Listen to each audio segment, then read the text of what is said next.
Veranda IAS, where your dream becomes reality. Hello everyone, welcome to the daily current affair analysis from Veranda IAS. Today we'll be discussing some important current affair topic from 11th of May 2023 and let us see the topics of the day. So the first topic that we are going to see is about India-US to strengthen the G20 cooperation during Modi visit. Second topic is study on sludge finds high potential for use as a fertilizer after treatment, which connects with GS3 or science and technology. Then ICMR conducts trial run of blood bag delivery by drone again GS3. Then the troubles of India's aviation industry, which was a editorial analysis that we are going to have in our today's session. Let us move on to the first topic, India-US to strengthen the G20 cooperation during Modi visit. So what is the news about? So we can see that in this June 22 of 2023, our Honorable Prime Minister Narendra Modi would embark on an official state visit to the United States on June 22. So the visit would underscore the growing importance of the strategic relationship that is there between India and US as said by the Ministry of External Affairs. Not only that, there will be a strong bilateral cooperation discussions which is going to happen on various mutual interest areas like that of technology, trade, industry, education, research, clean energy, defense, security, healthcare, and deepening people-to-people connections. Especially a lot of Indian demographies are there still in the US. Okay, so we can see this meeting will also inculcate different methodologies for exploring ways to strengthen the India-US collaboration in plurilateral and multilateral fora, including that of the G20. So that is the news all about. That is news itself is saying that the visit, which is being welcomed by the U.S. President to our Honorable Prime Minister, will definitely strengthen the G20 cooperation that we are having with within the greatest potential international organization, right? So now it is very important for us to understand what is this G20 asset. So let us discuss what is this G20 organization. So India has assumed the charge of the G20 presidency and the 18th summit will be held in India this year. Everyone knows about it because we are seeing or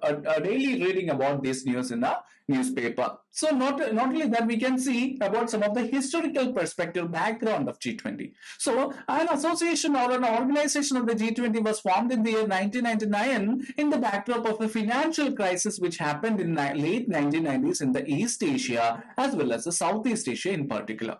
So what is the aim of G20? It aims to secure global financial stability, that is in an economic perspective by involving middle income countries, that is developing countries have to have certain financial stability by the kind of a cooperation with all the major economies. Together, the G20 countries include about 60% of the world population, 80% of the global GDP and 75% of the global trade. So what does this indicate? Yes, this clearly indicates that the potential of the G20 is very, very high and it is very crucial for India to have a strong presence in the G20 meetings because we definitely are having the presidency, but being a kind of a strengthened cooperation between the developed and the potential countries like US is very, very important for our successful execution of this aims and objectives. Now let us understand who are the members of this G20. So G20 is an organization of 90 countries plus the European Union. Okay, so which are the members? Argentina, Australia, Brazil, Canada, China, France, Germany, India, Indonesia, Italy, Japan, Republic of Korea, Mexico, Russia, Saudi Arabia, South Africa, Turkey, UK, US, and the European Union. Okay, is it clear? Just understand about the basics of G20. Now let us have a deeper analysis with respect to what are the challenges that is there before the G20 member countries. Definitely they are facing certain challenges in the global cooperation level. What are they? Yes, first important thing is that the Russia-Ukraine war itself, because the impact of Russia's invasion of Ukraine is very, very massive. That is, that itself caused a geopolitical uncertainty. When we discuss about the laundromat and all, we discuss clearly, right? That is, the West is having certain West have already imposed actions on the Russia. and the West is completely treating the Russia itself as a kind of an enemy country. So such kind of a geopolitical uncertainty is very, very clear, and it have impacted the global economic trade, and thus it have given rise to global inflation. And that is the second challenge that the countries are facing, that is impact of pricing inflation. What is inflation in simple terms? Please try to understand what is inflation in simple terms. Yes, yes, that is a lot of money chasing very few goods. That is called as inflation. So central banks are forced, or central banks of different countries are forced to raise the interest rate. Why? When the too much money is flowing in the market, it is giving rise to the inflation, right? So they will increase the interest rate so that the money have to be deposited back to the banks also. Then, and not only that, the loans that are being taken from the banks also will be very, very less. So there will be less money in the market. So, but that is going to have a dampening effect in the economy. Whenever the interest rates are high, less money will flow in the market. Whenever there is less money, less constructions or less projects are being undertaken, which inculcates that, or which gives us what, which shows us that less productivity is going to be there, and that will culminate in low GDP also. Then slowdown of major economy because of the real estate crisis is another important thing. Then different kind of a geopolitical rift which is happening, like that of the Brexit, the issue between the US and China. All these are the kind of a challenges that is there before the G20 member countries. So what is the way forward that we can suggest for this issue? Yes, in a means perspective, yes, try to understand or try to come up with way forward. One is definitely to have a kind of a like get together and take necessary steps to contain the raging inflation. Then not just it is not just highly crucial to secure peace in Ukraine, but also we have to help prevent further fragmentation of any kind of rift which is happening with respect to Ukraine and Russia. And also we need to push as a country, as a presidency, for a more open, stable and transparent rule-based trade also. Okay, I hope it is clear to you. Shall we proceed further? Yes. Moving on to the next topic. Study on sludge finds high potential for use as fertilizer after treatment. So a recent study by IIT Roorkee, it revealed that most of the sludge has a great potential for use as a fertilizer, but it needs to be treated before we are using it as a biofuel or anything as such. Okay, so many might be having a kind of a thing in your mind. What is sludge? Have you heard about this word called sludge? What is sludge? Sludge is a thick residue filtered out of the sewage treatment plants. Have you seen the sewage treatment plants with respect to Namami Ganga or nearby this kind of in cities, lakes and all? You can see this kind of sewage treatment plant. So in the sewage treatment plant, there is a thick residue that is filtered out. So that is called a sludge. It contains a high concentration of organic chemicals and also contaminants. But if we are able to filter it out, it is a very good, it can act as a good fertilizer for our agricultural productivity. So sludge management is very, very crucial aspect of ensuring the environmental sustainability, right? Whenever we discuss about sustainable development, environmental ecosystems sustainability, so all these things comes as a very important or a crucial part, particularly in developing countries where this kind of a wastewater treatment infrastructure is often very much inadequate. So suppose if we say Artha Ganga initiative, it is launched under the National Mission for Clean Ganga.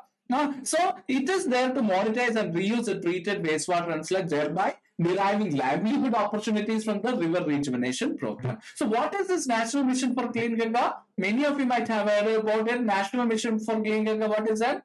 It is a registered society coming under the Department of Water Resources, under the River Development and Ganga Rejuvenation. That is Department of Water Resources, River Development and the Ganga Rejuvenation under the Ministry of Jal Shakti. Okay, just understand under which organization or under which department this registered society is working and under which ministry. It is under the Ministry of Jal Shakti also. Okay, now let us understand about the classes of this treated sludge. So we can see here also the sludge, that is a thick residue coming from the sewage treatment plant. It is divided generally worldwide into two classes, Class A and Class B. Class A is actually for the safe disposal in the open and also it is often used as a organic fertilizer. So that is having much more high standard in quality. That is called as Class A. Whereas Class B is a restricted agricultural applications only it have. That means it has kind of a contaminants, minerals associated with it. So it cannot be used openly for all the agricultural activities, whereas it has got certain restricted applications. India does not yet have any standard classification of sludges, class A or class B. That is interesting to know that Class A and Class B classifications are the general classifications for the sludge that is there worldwide. But it is in India, we don't have any kind of such kind of standards of classification. Then what? Sludge management, then Namami Ganga mission. So we can see, we have also heard about the Namami Ganga mission. That is also a flagship program of Union government also. So we can see that they have awarded contracts for the sewage treatment plants, but the treatment have to be done before the disposal. That is, before they are disposing the sludge, so they have to treat it and dispose. Otherwise, it has got a lot of contaminants. It will definitely going to affect it. What will happen? Treatment before disposal is rare, means sludge will often make its way back into the rivers or the water bodies, and thus giving many kind of local issues during, especially during the rainy season. Then how can we improve the quality of sludge? We already said that with the sludge that is coming out of the sewage treatment plant are contaminated. It needs to be quality improved. How we are able to improve the quality of the sludge? By storing it for at least 3 months to kill the pathogens. And blending it with cattle manure, husk, or local soil to reduce the heavy metal content also. Not only that, the IIT Roorkee revealed that the majority of this dried sludge examined was classified as Class B. That means it has a lot of contaminants, but we need treatments to convert it to Grade A. So the government also should come up with the different methodologies and procedures or methodologies associated with sewage treatment plants to improve the grade or the quality of the sludges and thus make it suitable for using it as a potential fertilizer or as a biofuel also. Okay, is it clear? Shall we proceed further? Okay. Moving on to the next topic, ICMR conducts trial run of blood bag delivery by drones.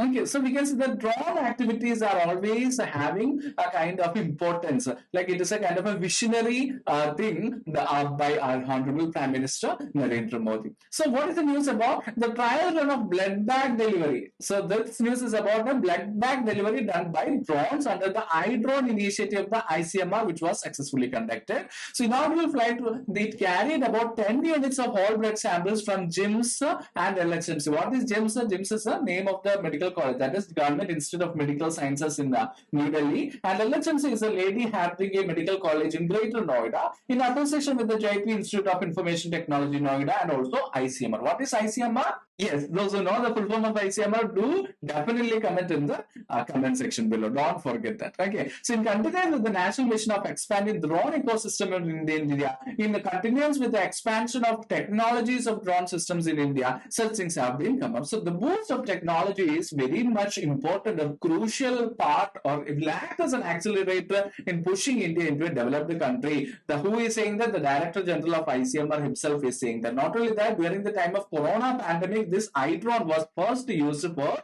reaching out these kind of medicines in the inaccessible areas like that of Northeast India. So what is the significance of this thing? Yes, we can see that it helped in overcoming the gaps in current vaccine delivery mechanism. There are a lot of challenges, so we can avoid that. Then delivering important life-saving medicines, like even though if because of any reasons, if we are not able to physically go faster, we'll be able to deliver the medicines by the use of drones, collecting blood samples, etc. It can also be used in very, very critical situations like that of any pandemic, and also in addressing the challenges with respect to healthcare delivery. So before proceeding further, it is very important for you to understand about ICMR. ICMR is an apex body in India for the formulation, coordination and promotion of biomedical research, and which is one of the oldest medical research bodies in the world, which is funded by Government of India, and it comes under the Department of Health Services under the Ministry of Health and Family Welfare. And also students, those who are preparing for or those who are about to write for this year's prelims, don't forget it is neither a statutory body nor a regulatory body. What are the other projects associated? The Telangana government has selected 16 primary healthcare centers or PHCs for pilot testing of the ambitious medicine from the sky, the first of its kind of a project. So the International Crops Research Institute, or the ICRISAT, was permitted to deploy drones for agriculture research activities. So you can quote this an example in the mains answers, like the initial initiative of called as the medicine from the sky taken by the Telangana government, which is one of its kind initiative done or a program done by any state government, and also the International Crop Research Institute or the ICRI also deployed agriculture drones for the agricultural research activity. You can quote this while writing essays or in the GF3 mains agricultural answer writing also. Now let us come forward to the others of India's aviation industry, which was actually an editorial. What was this news all about? After the low-cost carrier Gophir's insolvency filing recently, we are recently seeing or reading about the Gophir's insolvency, how they were not able to do that, right? So the aviation safety regulator, Director General of Civil Aviation, that is called as DGCA, Director General of Civil Aviation, they directed the airline to stop selling any air tickets immediately, and they issued a Gophir's a shock cause notice for its failure. Why it got failed? To continue the operation in a safe, efficient, and reliable manner. Not only that, this incident or unprecedented distress, it calls by the airline raises concerns about the health of the Indian aviation industry. That is, there are certain challenges and problems associated with our aviation industry. So now let us try to understand more about the Indian aviation sector.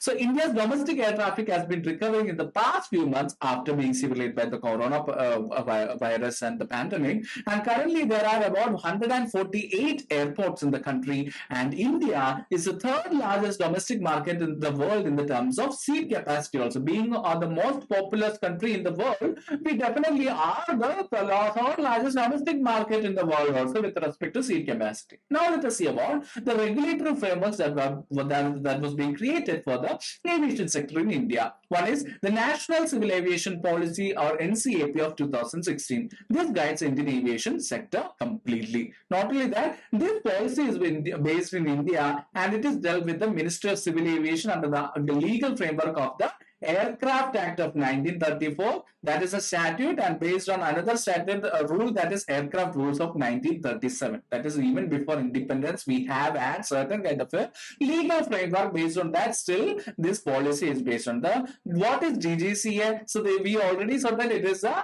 the regulatory body behind also. This is a statutory regulatory authority based on the above statute, which comes in for issues related to safety, licensing, airworthiness, and so on. If you want to start an airline company, you definitely need to get the license or the approval from the DGCA, right? So I hope it is clear. Now let us understand what are the challenges faced by the Indian aviation sector. One is definitely the tax burden.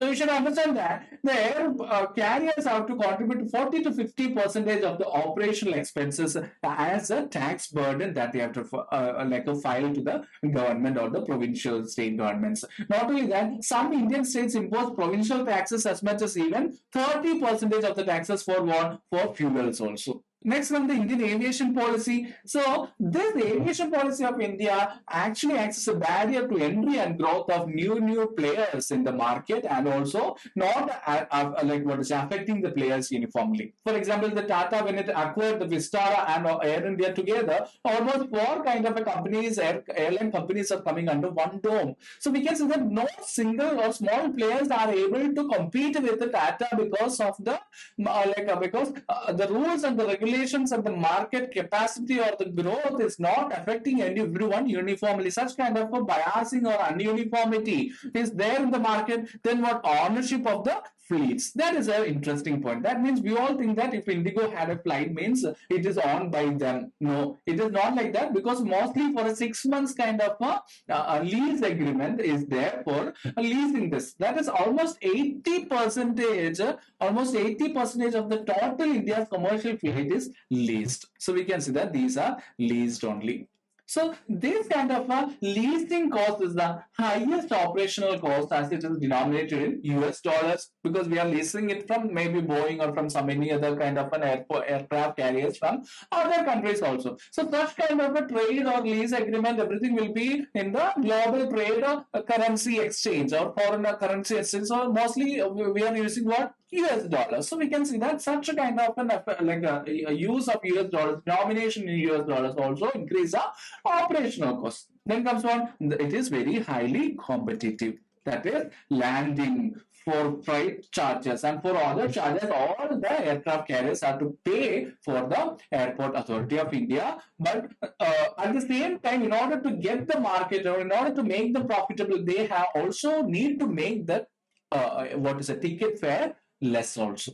So this is very, very challenging for them. That is, the market is highly competitive because the big players like Tata is there, Indigo is there, who only company who are making the profit of the last year was Indigo. So when such kind of a players are there, they will be able to reduce the cost of the price, but all the carriers will have to pay these kind of airport charges, freight charges, landing charges to the Airport Authority of India. So all these kind of things are costing them a lot of money. At the same time, they need to keep the charges also very, very less. That is also another important reason. Moving on to the question of the day, that is after the topic. Let me tell about the question. Which of the following statement best describe the role and significance of the G20? The first statement: the G20 is an exclusive group of the 20 most industrialized nations aimed at advancing global economic stability and growth.